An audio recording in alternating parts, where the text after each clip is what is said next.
paraíso sin darle la inmortalidad que buscaba y regresando con las manos vacías, pero una larga experiencia después de ese viaje. Yo quería escribir un texto en esa línea, un texto que, por cierto, repite esquema en la Odisea. La Ulises también tiene una búsqueda de ese tipo, o en la primera novela moderna, digamos, de la historia, que es el cuento del Grial de 300 soles del siglo XIII, donde Parcival, es el código da Vinci de la Edad Media, donde Parcival va en busca de la copa que usó Jesús en la última cena, y sin llegar a alcanzarla, porque no llega a tocarla, se da cuenta al regresar a su punto de partida de que lo importante no ha sido encontrar el Grial. Lo verdaderamente importante, lo verdaderamente revolucionario, lo que le ha enseñado todo, es haberlo buscado. En el fondo es una lección de vida que nos está diciendo: no os conforméis, buscad vuestros sueños. Si los alcanzáis o no, no importa. Lo importante es que luchéis por ellos. Por lo tanto, yo quería un libro de esa naturaleza. Y con ese elemento de John Dee y otros muchos que ahora os contaré, comencé a armarlo. Atención, lo que yo no quería era hacer una novela histórica. La cena secreta era una novela histórica, pero yo quería dar una vuelta de tuerca con mis temas de interés, mis principios, pero sin ser un clon de la cena secreta. Quería hacer una novela mejor.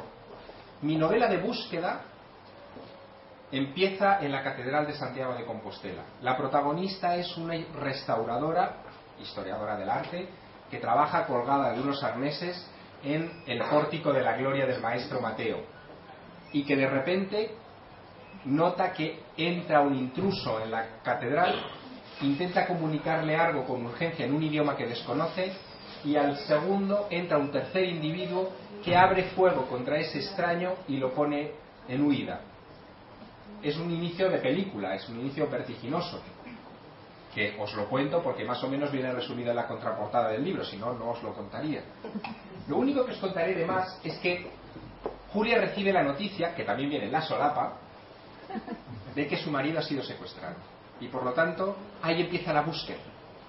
Julia debe encontrarse con su marido. Ha sido secuestrado en un lugar remoto. Pero para encontrarlo, tiene antes que reunir una serie de cosas. Cosas que le llevarán hasta la Costa da Morte, hasta la Costa de la Muerte en Galicia, hasta un pueblo llamado Noia, que tiene una leyenda alucinante. Noia, dice la leyenda local, que fue fundada por Noé. En su escudo, en el escudo del pueblo, se ve el arca de Noé sobre las aguas del diluvio y la paloma que libera al patriarca para saber si hay tierra firme. En ese pueblo creen que el arca varó en la sierra de Barbanza, que está allí cerca, en una montañita que se llama el Monte Aro. La Biblia menciona el Ararat como el lugar donde atranca o embarranca el barco, ¿no? Y fijaos otro detalle: Noia está vinculado clarísimamente desde el punto de vista etimológico con Noé, con el patriarca. Comienza así una búsqueda mía de escenarios y de lugares que me llevarán a romperme la cabeza durante muchos años. En Noia hay una iglesia que ocupa un lugar importante en el arranque de la trama. Se llama la Iglesia de las Lápidas. Su nombre técnico es Santa María Nova, donde hay una tumba llena de misterios con un nombre que se lee al revés, como lo haría el Leonardo da Vinci, que está inscrito así en la piedra, que no me lo invento. El nombre dice Sabitzet Noia, leído al revés es Ioan de Estivadas. Ioan de Estivadas es un personaje legendario que fue, según la tradición noyesa, fue viticultor y tenía una bodega. Es la misma profesión que la tradición hebrea le atribuye a Noé, y que tiene una serie de elementos a su alrededor que lo hacen parecer una especie de émulo del propio Noé, pero a 6.000 kilómetros de distancia del escenario bíblico, de la catástrofe, ¿no? Del monte Ararat.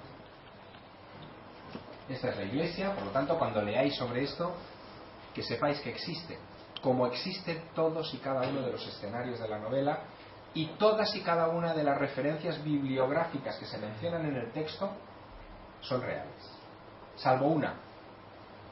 Yo digo que Julia, la protagonista, es autora de un libro. Ese libro no lo busquéis aquí porque no está.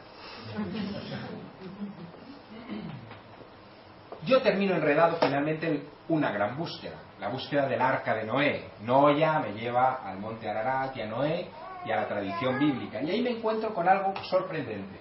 En 1949, esto lo dice de pasada el libro, un avión espía de la CIA, tratando de cartografiar la frontera entre Turquía y la entonces Unión Soviética, obtiene una imagen muy sorprendente. Es esta que ustedes, o que vosotros veis aquí.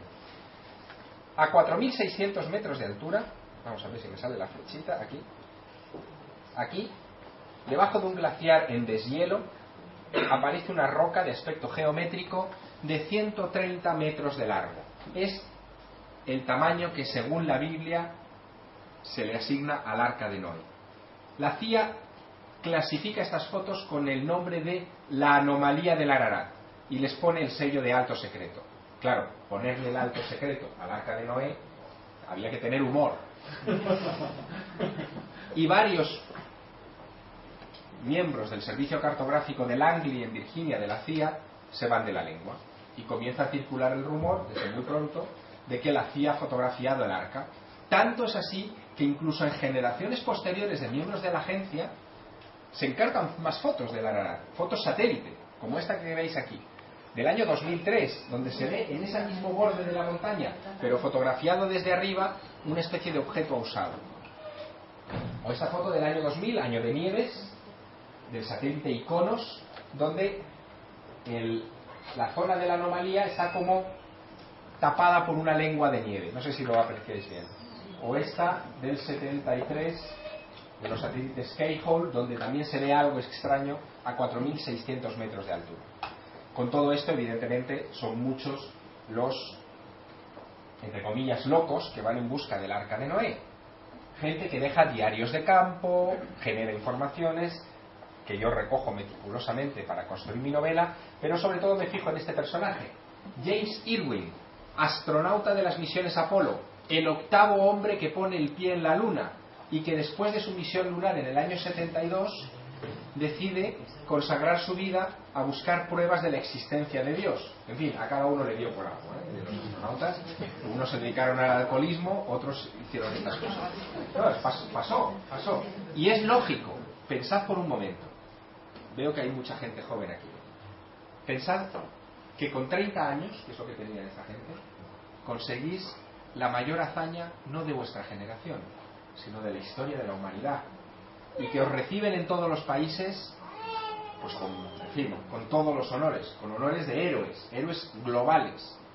Cuando pasan la farándula, cuando pasan las luces, ¿qué queda? ¿Qué se hace? ¿Cómo volver a repetir o a estar a la altura de esa aventura? Porque a un escritor, por ejemplo, que tiene un éxito tremendo, siempre le queda la esperanza de, oye, tratar de repetirlo, es posible. Pero a un astronauta no, ya no se ha vuelto a la Luna desde entonces. Muchos de ellos sufrieron depresiones severas por este asunto, y quien más quien menos la recondujo a su manera. Irwin la recondujo organizando 7 expediciones al monte Ararat en busca del Arca, expediciones en las que les pasó de todo y que a mí me sirvieron mucho para documentarme. Claro, yo para documentarme fui a todos los escenarios de la novela y me documenté en cosas que ni siquiera aparecen en la obra, como por ejemplo los restos de madera petrificada que algunos expedicionarios se han traído de ese monte, como este del año 56 que se estudió en el Instituto Nacional de Investigaciones Agrarias de Madrid y cuya historia tampoco puedo contar aquí porque es muy larga, pero era un trozo de roble que, hecho el carbono 14, daba una edad de 5.000 años. Roble encontrado a casi 5.000 metros de altura, donde no hay árboles, no hay robles, muchísimo menos. ¿A qué pertenecía? ¿A algún tipo de estructura? Tal vez el arte esté ahí. Y con ese sueño decidí, antes de escribir esta novela, ir al monte Ararat. Pero claro, si mi novela tiene una serie de escenas que ya encontraréis en el monte Ararat, cerca de la anomalía fotografiada por la CIA, lo que no podía conformarme es con ir allí, hacerme la foto bajo el monte y ya está. No. Me fui con César Pérez de Tudela, uno de los grandes maestros del alpinismo, para escalar la montaña. Yo lo más que había subido era la Sierra de Albarracín, en Teruel, que no es mucha cosa. De hecho, me fui con mi saco de dormir de cuando tenía 12 años. Menos mal que César traía sus sacos para aguantar las 3 noches que pasamos a 20 grados bajo cero en el Monte Arán. Una experiencia tremenda, de la que aprendí no solamente cosas sobre la alta montaña, sino, y esto es importante y no viene en el libro, sino cosas sobre la literatura y sobre la vida. Al final, todo está muy relacionado. Para subir una montaña, para tener éxito en la vida, para escribir un buen libro, hay que hacer lo mismo. Caminar con pasos lentos, constantes, sabiendo siempre hacia dónde dirigirse y no hacer carreras. Porque la carrera te deja sin aliento rápidamente y no te deja proseguir. Yo eso lo descubrí en las faldas de la montaña con César y lo he aplicado en toda mi trayectoria, sin saberlo, pero aquel día supe que esa era la forma.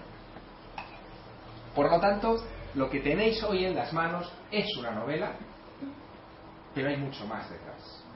Podéis leerla en clave de aventura, podéis leerla en clave de viaje, podéis leerla en clave de odisea, incluso espiritual, podéis leerla en muchas claves, porque es un libro que admite muchos niveles. Puede leerla un niño de 12 años y debe leerla una persona de 90. Todo eso está ahí porque lo que viene a contar, y eso es lo más importante, es lo que ya contaba la epopeya de Gilgamesh, lo que ya contaba el cuento del Grial, que hay que buscar lo imposible, porque si no se sale a buscar lo imposible, lo que es seguro es que no lo vamos a encontrar. Por lo tanto, amigos, vamos a la búsqueda de algo importante. ¡Vamos!